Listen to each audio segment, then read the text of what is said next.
पुंडलिक वरदा हरी विठ्ठल श्री ज्ञानदेव तुकाराम गोपाल कृष्ण महाराज की जय. स्वतःचं मूल जरी नव्हतं तरी भीष्मांचं आयुष्य लोकांचे संसार करण्यात गेलं आणि शेवटपर्यंत तो त्यात गुंतून पडला. हे भीष्मांच्या आयुष्याचं वैशिष्ट्य आहे. स्वतः ब्रह्मचारी होते, पण लोकांचे संसार मात्र शेवटापर्यंत नेले. त्यांना शिक्षण दिलं, त्यांची लग्न केली.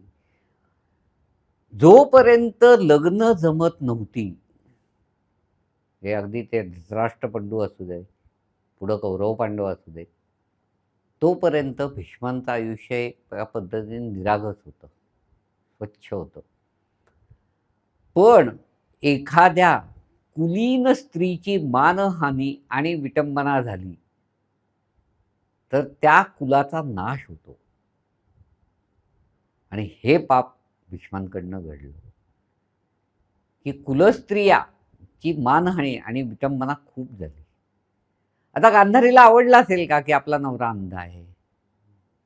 कुंतीला आवडलं असेल का की आपला नवरा हा रोगपीडित आहे, आजारी आहे? तर असे जे घटना घडल्या त्यामुळं कुरुकुलाचा नाश होण्याची बीज तिथंच खरं तर पेरली गेली होती. कारण कुलस्त्रियांची मानहानी आणि विटंबना ही कुठल्याही धर्मात, कुठल्याही जातीत ही मान्य केलेली नाहीच आहे.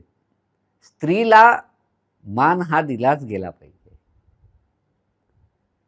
पुढे जेव्हा शस्त्राचं प्रदर्शन झालं, पांडवांकडे लोकांचा ओढा वाढला, त्यावेळेस दुर्योधनाने पांडवांना खाली खेचण्यासाठी किंवा मत्सर आणि हेव्यामुळे त्यांची लोकप्रियता कमी होण्यासाठी वेगवेगळे उपाय योजले.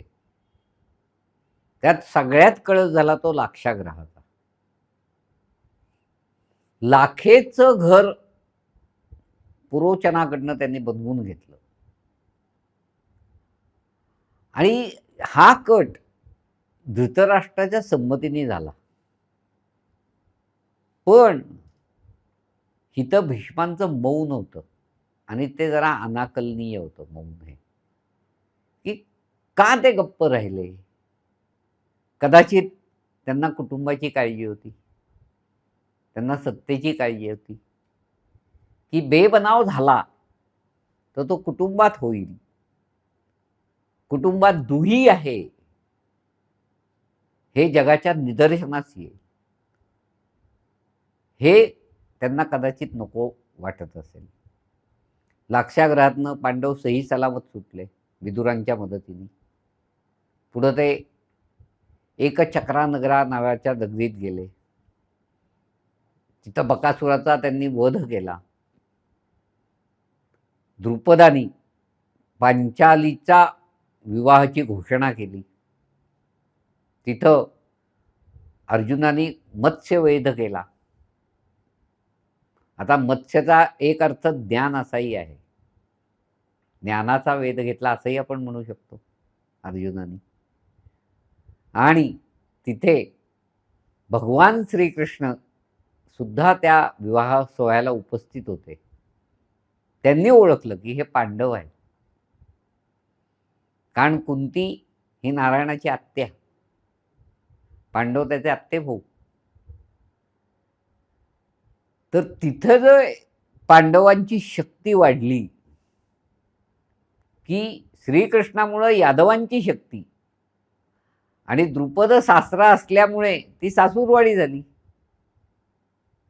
ती शक्ती पांडवांच्या मागं अभेद्य उभी राहिली आणि त्या शक्तीने त्यांनी हस्तिनापुरात आगमन केलं. पण हे जेव्हा आगमन झालं तेव्हा अजूनच मत्सर आणि हेवा वाढायला लागला. आता हा उभा दावा भावाभावांच्यातला चव्हाट्यावर येऊ नये म्हणून भीष्म विदुर यांनी असं ठरवलं की आपण राज्याचं विभाजन करू. आणि राज्याचं विभाजन करताना खांडववन हे पांडवांना देण्यात आलं आणि हस्तिनापूर हे दुर्योधनाला देण्यात आलं. का? तर संघर्ष टळावा. दोघं जण आपापल्या घरी सुखी राहा. एकाच राज्यात राहून हेवेदावे करण्यापेक्षा त्यातनं सामान्य जनतेचीही ससेहोलपट झाली असती. हा भीष्मांनी विचार केला आणि राज्याच्या विभाजनाला त्यांनी परवानगी दिली.